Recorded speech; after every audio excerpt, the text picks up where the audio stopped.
नाज़रीन, इस टाइम मैं लंडा बाज़ार मौजूद हूँ, जहाँ पे महंगाई से सताई हुई आवाम इस टाइम जो अपने तन के कपड़े ढांपने के लिए जहाँ पे लंडा बाज़ार का रुख किया हुआ है, और यहाँ पे लोगों का जो रश है वो दीदनी है। इस हवाले से अगर देखा जाए तो जो महंगाई का जो तूफ़ान इस टाइम बरपा है मुल्क में, और जो पेट्रोल के हवाले से जो गुज़िश्ता रात गैर रात को जो पेट्रोल का रेट बढ़ाया गया था, उस हवाले से जैसा आपका जो दाल, चीनी, आटा, घी के हवाले से जो महंगाई के इस टाइम जो तूफान बरपा हुआ है, उस हवाले से अवाम तो पहले ही परेशान है। अब उनके तन पे कपड़ों के जो मसला बना हुआ है, वो महंगे कपड़े तो खरीदने से उसकी कुव्वत खरीद नहीं है। उन्होंने यहाँ पे आप रुख किया हुआ है लंडा बाजार का, लेकिन यहाँ पे लंडा बाजार की अगर पोजीशन देखी जाए तो यहाँ के रेट भी जो अरूज है, रेट जो है ना मन माने रेट जो ले लिए जा रहे हैं। यहाँ पे जो दुकानदार हैं वो अपने मन माने रेट ले रहे हैं लोगों से। लोग इस टाइम परेशानी की हालत में हैं, उनको ये समझ नहीं आ रही कि वो क्या खरीदें क्या ना खरीदें। वो बच्चों की खरीदारी नहीं कर सकते, बच्चों के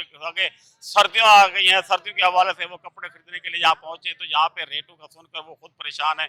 आइए इस हवाले से लोगों से पूछते हैं कि क्या आया महंगाई के हवाले से इस लंडे बाजार में भी रेट क्या रहे हैं, और लंडे बाजार के जो दुकानदार हैं उनसे भी पूछते हैं कि रेट जो इतने बढ़ गए हैं क्या वजह है। आइए आप लोगों से पूछते हैं। और हैं आपके सामने ही, अब जो हुकूमत का हमारी हाल है, अब आपके सामने ही इतनी महंगाई हो गई है, इसलिए अब लंडे का थोड़ा चक्कर लगाया। देखिए कोई रिजनेबल रेट मिलता है तो यहाँ से लंडे में भी बहुत ज़्यादा है, लंडा भी नहीं लिया जा रहा, सीधी बात है।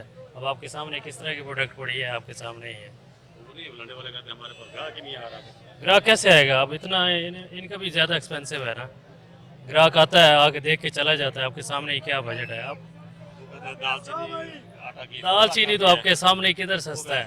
वो तो टैक्स तो कम कर रहा है, लेकिन पीछे जो है हमारे जो बड़े होलसेलर आड़त वाले जो स्टॉक किए हुआ वही आगे पीछे से। हुकूमत को क्या करना चाहिए? हुकूमत की अपनी मर्जी, हम क्या कर सकते हैं। माफिया कंट्रोल नहीं होता। मेन चीज़ यही है कि माफिया को कंट्रोल करना चाहिए मेरे हिसाब से। जैसे सऊदी अरेबिया ने माफिया को कंट्रोल किया था ना एक बार, आपको पता होगा, नज़र बंद करके पैसा निकाल के फिर बाहर निकाला। मेरे हिसाब से एक आध को ऐसे ही बंद करके ना, जब तक एक बंदे को साइड पे नहीं करते तब तक माफिया कंट्रोल नहीं होता। ये अब सीजन स्टार्ट हो चुका है अभी तक, ठीक है ना, तो वो थोड़ा सा ना कस्टमर जरा प्राइस थोड़े से लेस करते हैं, करवाते हैं, लेकिन हम करते नहीं क्योंकि हमारी ये रेंज ही 500 वाली, कलेक्शन 500 वाली है ये, तो इसलिए थोड़ा सा ना कोऑपरेट कर लेते हैं कस्टमर।